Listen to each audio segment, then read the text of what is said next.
परम सत्कारयोग गुरु प्यारी सात संगत जी राधा स्वामी जी। सात संगत जी, भंडारे पर जब एक लावारिस पड़ा बैग मिला तो उस समय वहाँ 2 सेवादार और 3 लोग एक ही परिवार के खड़े थे जी। ये वाक्य इन 5 लोगों के साथ हुआ और जब आप सुनेंगे तो आप शायद रो पड़ेंगे जी। इसी वीडियो के आखिर में मैं आपको एक दूसरी घटना जो कि हमारे लिए सुननी और समझनी बहुत ही ज़रूरी है जी, वो भी बताऊंगी जी। इसीलिए वीडियो के आखिर तक बने रहे जी। सात संगत जी, जब डेरे में भंडारे होते हैं तो लाखों संगत डेरे पहुंचती है और कल हुए भंडारे ने तो पिछले सभी रिकॉर्ड ही तोड़ दिए थे। मेरे कहने का मतलब है कि कल डेरे में भी जो भंडारा हुआ उसमें इतनी संगत डेरे पहुंची थी कि पिछले भंडारों पर आने वाली संगत से बहुत ज़्यादा थी जी। सत्संग पंडाल में 6 लाख संगत ने कल सत्संग सुना था जी। और जब इतने बड़े लेवल के सत्संग का आयोजन होता है तो ऐसे सत्संग में सिर्फ वही लोग ही नहीं जाते जो डेरे से जुड़े हुए हैं, बल्कि ईश्वर में विश्वास रखने वाले और भी ऐसे बहुत से लोग जाना पसंद करते हैं जी, जिन्हें किसी चीज़ की तलाश होती है जी, और वो उस चीज़ को पाने के लिए संसार में भटकते रहते हैं जी। आज जिस घटना का मैं आपके साथ जिक्र करने जा रही हूँ, उस घटना में डेरे पहुंचे एक शख्स के बैग में से जो कुछ निकला उसको देखकर वहां खड़ी संगत हैरान रह गई जी। और इसके बाद उस आदमी ने बैग में से मिली चीज़ों के बारे में बताया तो उसे सुनकर संगत और भी ज़्यादा दंग रह गई जी। सात संगत जी, आपसे विनती है जी कि वीडियो को पूरा ज़रूर सुनिए जी। वीडियो को सुन लेने के बाद सारी संगत को एक बात तो ज़रूर समझ आ जाएगी कि हम सब जिस सद्गुरु से जुड़े हुए हैं उनसे ऊपर शायद और कुछ नहीं है। डेरे की कैंटीन के पास बहुत देर से एक बैग पड़ा हुआ था जी, और उस बैग के आसपास कोई नहीं बैठा था। वहाँ एक सत्संगी परिवार खड़ा था। उनकी नज़र जब उस बैग पर गई तो उन्होंने आसपास बैठे लोगों से पूछा, लेकिन सबने ये कह दिया कि वो बैग उनका नहीं है। सात संगत जी, ये हम सबका फर्ज बनता है जब कभी कहीं पर भी ऐसा कोई लावारिस बैग पड़ा मिले तो हमें उसी समय कोई ना कोई एक्शन ज़रूर लेना चाहिए जी। तो इस परिवार ने भी इस चीज़ को अपनी जिम्मेदारी समझते हुए पास में खड़े एक सेवादार को इस बैग की जानकारी दे दीजिए।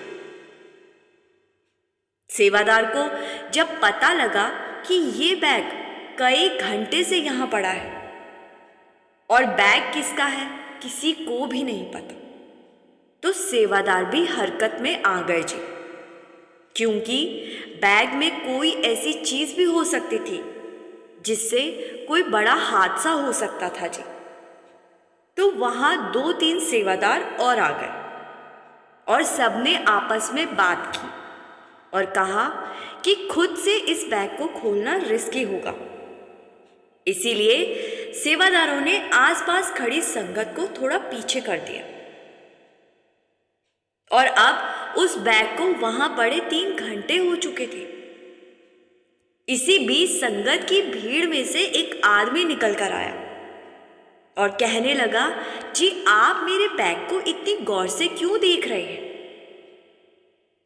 तो सेवादारों ने पूछा कि क्या ये आपका बैग है? तो वो आदमी कहने लगा, जी हाँ ये मेरा बैग है। तो सेवादारों ने कहा कि ऐसे कोई अपना बैग छोड़ता है क्या? आपने अपने बैग को लावारिसों की तरह किस लिए छोड़ दिया? तो वो आदमी कहने लगा कि जी मैं डेरे में पहली बार आया हूं और मैं बैग यहां रखकर वॉशरूम गया था। और इतनी ज़्यादा भीड़ होने के कारण मैं रास्ता भूल गया और पिछले 3 घंटे से अपने बैग को ढूंढ रहा हूँ और दूसरों से पूछता हुआ मैं वापस यहाँ तक पहुँचा। ये सुनकर सेवादारों को उसकी बात पर यकीन तो हो गया, लेकिन उन्होंने पूछा कि जी हम इस बैग को आपके हवाले तभी कर सकते हैं अगर आप हमें ये बता सके कि इस बैग में क्या है, क्योंकि अगर ये बैग आपका ना हुआ और हमने आपको दे दिया और उसके बाद बैग का असली मालिक यहाँ आ गया तो हम उसको क्या जवाब देंगे। तो उस आदमी ने कहा कि जी ठीक है, मुझे कोई प्रॉब्लम नहीं है ये बताने में कि मेरे बैग में क्या है। सासंगा जी, उस आदमी ने जो बताया उसको सुनकर वहां खड़े सेवादार चकित रह गए। उस आदमी ने बताया कि जी मेरे बैग में चारों धर्मों की धार्मिक किताबें यानी कि कुरान, बाइबल, गीता, गुरु ग्रंथ साहिब है जी, और मेरे इस बैग में मेरे 8,000 रुपये हैं और इसके अलावा श्री कृष्ण की, महात्मा बुद्ध की, ईसा मसीह की और कुछ भी महापुरुषों की तस्वीरें हैं जी। उस आदमी ने अपने हाथ में बाबा जी की तस्वीर दिखाते हुए कहा कि अब आपके जो यहाँ के सद्गुरु हैं उनकी तस्वीर भी मैं अपने इस बैग में रखने जा रहा हूँ और मुझे जिस चीज़ की तलाश थी वो तलाश मेरी अब पूरी हो गई है। अब यहाँ से मैं सीधे अपने घर जाऊँगा। सेवादारों ने जब बैग खोला तो एक एक चीज वही थी जो उस आदमी ने बताई थी। तो सेवादार पूछने लगे कि हम समझ नहीं पा रहे कि आप किस चीज की तलाश में यहाँ आए थे। क्या आपको यहाँ से सिर्फ बाबा जी की फोटो ही चाहिए थी? तो उस आदमी ने जो कुछ बताया उसको सुनकर सेवादारों की आंखें भी नम हो गई। वो आदमी कहने लगा कि मैंने 20 साल पहले अपने घर को छोड़ दिया था। मेरे अंदर खुद की पहचान करने का एक जुनून था। मैं समझना चाहता था कि मैं आखिर हूँ कौन, मेरा वजूद क्या है। क्या मैं एक शरीर से दूसरे में भटकता ही रहूँगा? क्या मेरी असल मृत्यु कभी नहीं होगी? क्योंकि मरते तो शरीर है, आत्मा कभी नहीं मरती। इन सब सवालों के जवाब और खुद की पहचान करने के लिए मैं ना जाने कहाँ कहाँ भटका हूँ। मुझे सालों से एक पूर्ण गुरु की तलाश थी जो मेरे मन में उठ रहे सवालों के जवाब दे सके। इसीलिए मैंने हर धर्म के बारे में जानकारी इकट्ठा की, हर मजहब की धार्मिक किताबों को बहुत पढ़ा, बहुत सारे अलग अलग संतों महात्माओं के सत्संग भी सुने और सबका यही कहना है कि सृष्टि की रचना करने वाला मालिक एक ही है। लेकिन आज तक मैं समझ ना सका कि आखिर मैं कौन हूँ। पूरी दुनिया भटकने के बाद मैं पहली बार यहाँ पहुँच गया। जब मैं यहाँ आया तो मुझे लगा था कि मेरी तलाश शायद यहाँ आकर भी पूरी नहीं होने वाली। लेकिन जब मैंने आपके सद्गुरु का सत्संग सुना तो मैं सत्संग में इतना खो गया कि मुझे मेरे हर सवाल का जवाब मिल गया। आपके सद्गुरु ने 1 घंटे के सत्संग में दुनिया की हर धार्मिक किताब का निचोड़ संगत के सामने रख दिया। आपके सद्गुरु ने बता दिया कि हमें किसकी भक्ति करनी है और किस तरीके से भक्ति करनी है। आज मैं ये जान चुका हूँ कि अकेले मैं इस सफर पर एक कदम भी नहीं चल सकूंगा। मुझे सद्गुरु के सहारे की जरूरत पड़ेगी। और कुछ समय सेवा और कुछ और सत्संग सुनने के बाद मैं नामदान के लिए भी अप्लाई करूँगा। उसकी बातें सुनकर सेवादारों की आंखें भी नम हो गई और सेवादार कहने लगे कि भाई, आप यहाँ अपनी मर्जी से नहीं आए हो, आपको यहाँ बाबा जी ने ही बुलाया है। आप 20 सालों से भटक रहे हो, लेकिन इन 20 सालों में आप यहाँ तक पहले कभी नहीं पहुँच सके, जबकि ये मत दुनिया के सबसे बड़े परमार्थी मतों में से एक है। और ऐसा इसीलिए हुआ क्योंकि तब आपका समय नहीं आया था, और जब आज आपका समय आया तो बाबा जी ने आपको अपनी तरफ ऐसे खींच लिया जैसे चुंबक लोहे को खींच लेता है। साध संगत जी, मैं पहले भी आपसे कह चुकी हूँ जी कि जो सत्संगी ये सोचते हैं कि वो तो अपनी मर्जी से डेरे से जुड़े हैं, तो वो बिल्कुल गलत है। बाबा जी की मर्जी के बिना कोई भी रूह बाबा जी से नहीं जुड़ सकती जी। जब बाबा जी चाहेंगे तभी उनकी रूह अपने आप खींची चली आती है। साध संगत जी, अभी वीडियो ख़त्म नहीं हुआ जी। अब मैं आपको एक और ऐसी घटना के बारे में बताती हूँ जी। बाबा जी हजारों बार संगत को समझा चुके हैं कि हमें अंधविश्वास नहीं करने हैं और बाहर मुखी साधनों से नहीं जुड़ना है, लेकिन बावजूद इसके कुछ लोगों को समझ ही नहीं आता और वो लोग रूटीन में सत्संग पर जाने के बाद भी सत्संग को अमल में नहीं लाते। उत्तर प्रदेश के अलीगढ़ की रहने वाली एक सत्संगी बीवी अकेली बाबा जी के भंडारे के लिए ट्रेन में बैठकर डेरे के लिए निकल पड़ी। उसका डेरे जाने का मकसद जब उसी ट्रेन में बैठी कुछ और संगत ने सुना तो मकसद जानकर सब दंग रह गए। बीबी अपने घर से अकेली ही डेरे के लिए जा रही थी और ट्रेन में दूसरी सवारियों से बातचीत हो जाना एक आम बात होती है जी, क्योंकि इतना लंबा सफ़र अकेले काटना, वो भी बिना किसी से बात किए, बड़ा ही मुश्किल हो जाता है जी।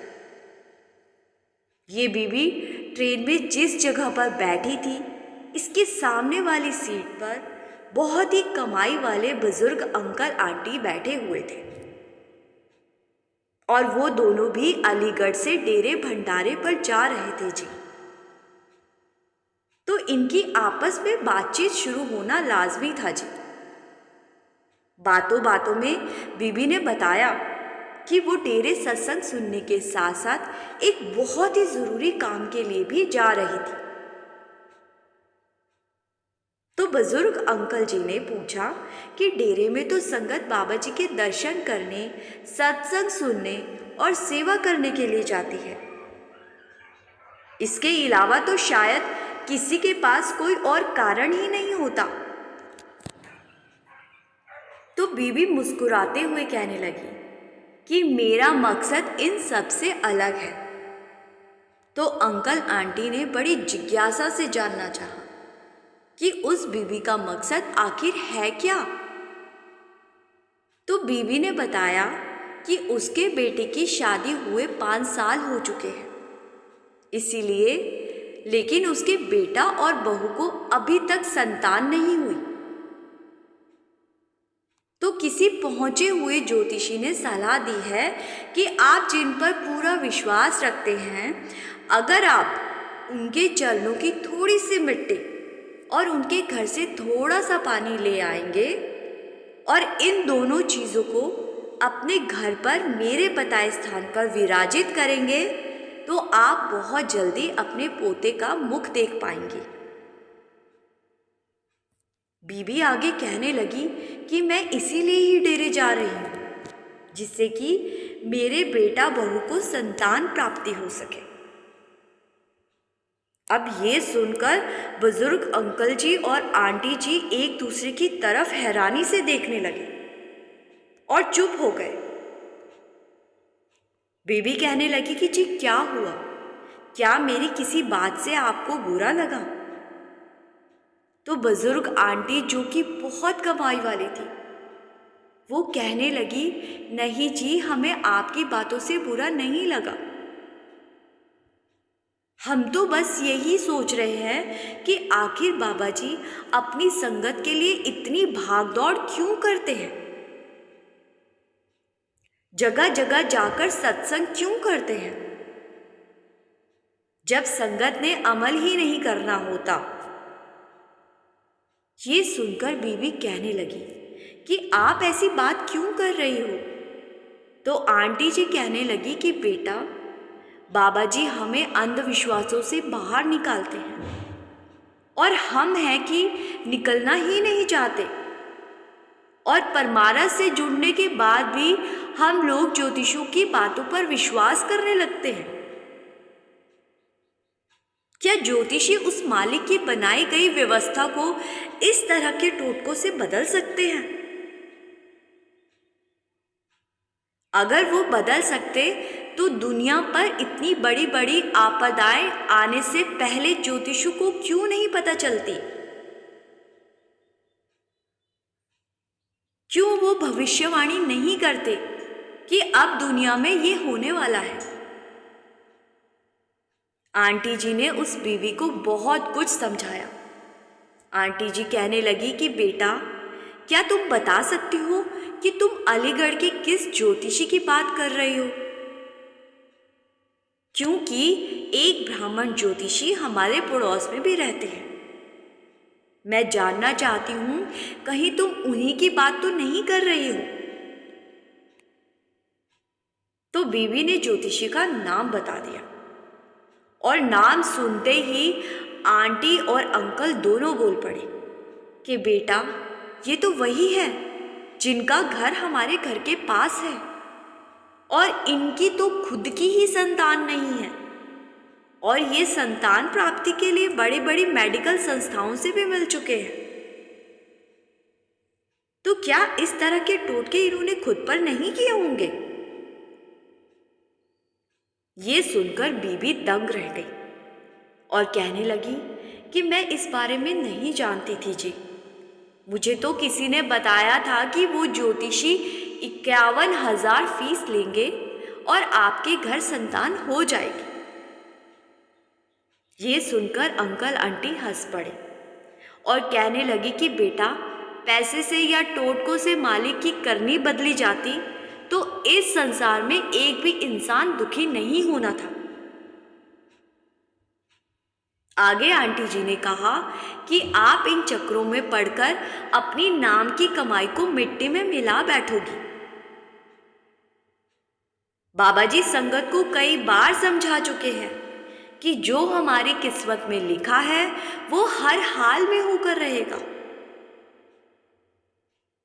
भजन सिमरन ही वो ताकत है जो हमें आने वाली मुसीबत को सहने की शक्ति प्रदान करती है। लेकिन हम बाबा जी के हुक्म को ना मानकर अपनी मुसीबत से छुटकारा पाने के लिए ना जाने किन चक्रों में पड़ जाते हैं। अगर आपके बेटा बहू की किस्मत में संतान सुख लिखा होगा तो वो हर हाल में मिलेगा, और अगर नहीं लिखा तो चाहे कितने भी ज्योतिषों के चक्रों में पड़ जाओ, कुछ हासिल नहीं होगा। रूहानियत बाबा जी के चरणों की धूल या डेरे के पानी में नहीं है। रूहानियत तो हमारे अंदर है और हम उसे बाहरी चीजों में तलाश रहे हैं। आंटी जी की बातें सुनकर बीबी बहुत ही शर्मिंदा हो गई और कहने लगी कि मैं परेशानी की वजह से बहक गई थी। मुझे कुछ समझ नहीं आ रहा था कि मैं क्या करूं, क्योंकि जाने से पहले मैं अपने पोते पोती का मुख देखना चाहती थी। लेकिन आपकी बातों ने मेरी आंखें खोल दी कि अगर किस्मत में हुआ तो जरूर मिलेगा।